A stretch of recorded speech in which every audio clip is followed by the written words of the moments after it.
तो इस वीडियो में अब हम लोग देखेंगे कि KMP एल्गोरिदम क्या है, किस तरीके से वर्क करती है। ये थोड़ी सी टिपिकल है अगर आप कंपेयर करो इसको प्रीवियस वाली एल्गोरिदम से।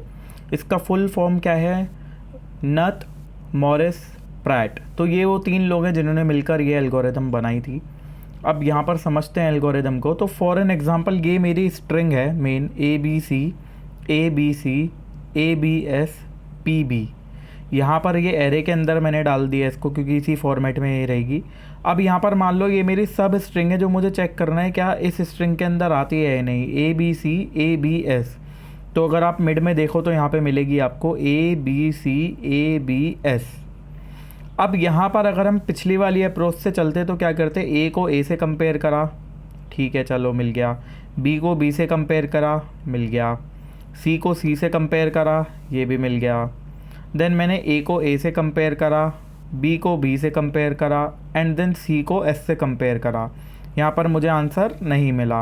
अब क्योंकि मुझे आंसर नहीं मिला तो मैं क्या करता, जो मेरा बी था यानी कि जो सेकंड लेटर था वहाँ से अगेन कंपेयर करना शुरू करता पहले लेटर को। बट आप एक चीज़ समझो, अगर मैं ऐसा कर रहा हूँ तो स्टार्टिंग के 4 लेटर तो मेरे मैच हो चुके थे ना। ये जो प्रोग्रेस थी मेरी ये तो सारी बेकार हो गई। तो इसको अब हम लोग यूज़फुल कैसे कर सकते हैं, यानी कि हम लोग ऐसे ना कर कर जो ए से लेकर बी तक की प्रोग्रेस थी इसको सेव कैसे कर सकते हैं। अगर हम पिछली एल्गोरिदम के हिसाब से देखें तो मैंने क्या बताया, ए से हमने शुरू करा, मैच नहीं हुआ, अब हम बी से शुरू करते वापस ए को मैच करना। तो यहाँ से लेके यहाँ तक की प्रोग्रेस लॉस्ट हो गई।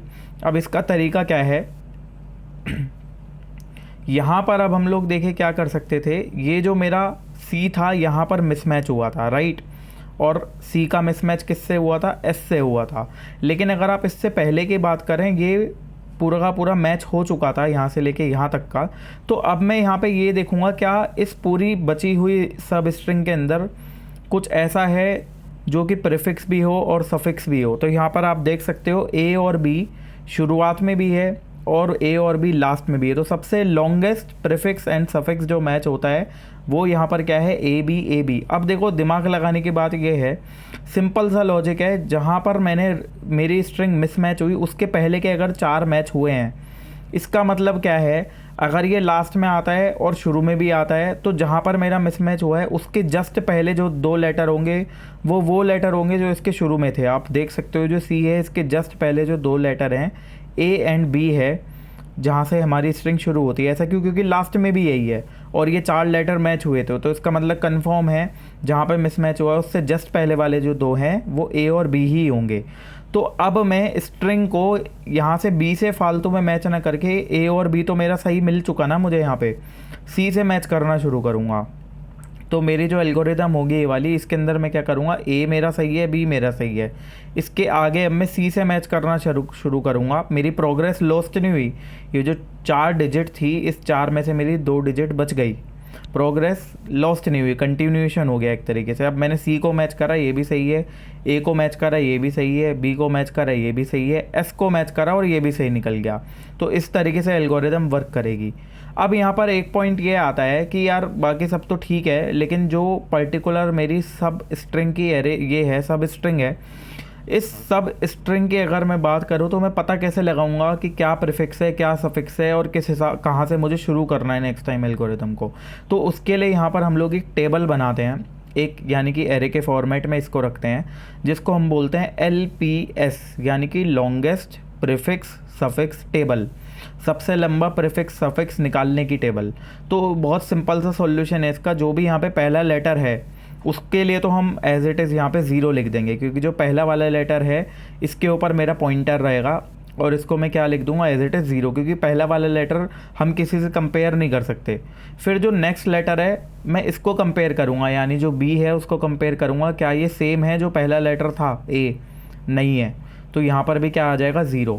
फिर मैं नेक्स्ट लेटर पर पहुँचा, मैंने चेक करा जो मेरा पॉइंटर है वो ए पर है, तो क्या वो ए के बराबर है, नहीं है, अगेन 0 आ गया। देन मैंने अगेन चेक करा, अब मुझे मैच मिल गया, जहाँ कहीं भी मैच मिलेगा जो भी लास्ट डिजिट चलती आ रही थी 0 उसको मैं 1 टाइम इंक्रीमेंट कर दूंगा और यहाँ पे क्या आ जाएगा 1। अब देखो मेरा ए के साथ तो मैच मिल चुका है, तो अब इस पॉइंटर को मैं मूव कर दूंगा, पॉइंटर को मैंने मूव कर दिया बी पर। और अब मैं इसको मैच करना शुरू करूँगा तो मुझे यहाँ पर क्या मिला कि हाँ भाई बी का भी मैच है। तो अब मैंने एक और बार इसको इंक्रीमेंट कर दिया, ये क्या हो गया 2। अब अगेन मैं यहाँ पे क्या करूँगा, फिर से पॉइंटर को मूव कर दूंगा, ये कहाँ पर आ गया सी पर।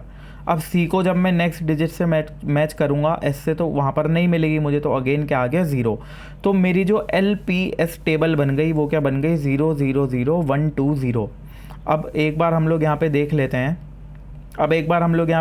हैं, देखो ये मेरी पूरी की पूरी सब स्ट्रिंग थी।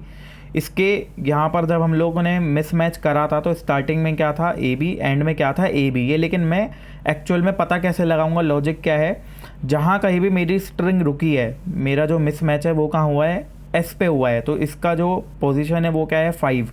तो इससे जस्ट पहले जो भी P टेबल के अंदर, LPS टेबल के अंदर, ये जो मेरी नीचे वाली टेबल है, इससे जस्ट पहले जो भी नंबर लिखा है उतने नंबर मैं स्किप कर दूंगा। तो यहाँ क्या लिखा है 2, तो 2 का मतलब क्या है, इसके अंदर जो लॉन्गेस्ट प्रीफिक्स था वो था 2 का, यानी जो स्टार्टिंग के 2 लेटर हैं वो मेरे ऑलरेडी मैच्ड हैं, इनको मैं यूज़ नहीं करूँगा। और जो थर्ड लेटर है C, वहाँ से मैं मैच करना शुरू करूँगा अब जहाँ से मिसमैच हुआ था। ठीक है, तो अब मैंने क्या करा, A और B को टच नहीं करा, वो मेरे ऑलरेडी मैच्ड हैं, मैंने C से मैच करना शुरू करा। तो C से C को मैच करा, A से A को, एंड सो ऑन। और अगर ये वापस यहाँ पे रुक जाता तो अगेन मैं क्या करता, उसके बराबर वाले इस पे जाता प्रीफिक्स पे, तो अगेन मुझे क्या मिलता AB, एंड सो ऑन। इस तरीके से ये प्रोसेस पूरा चलता।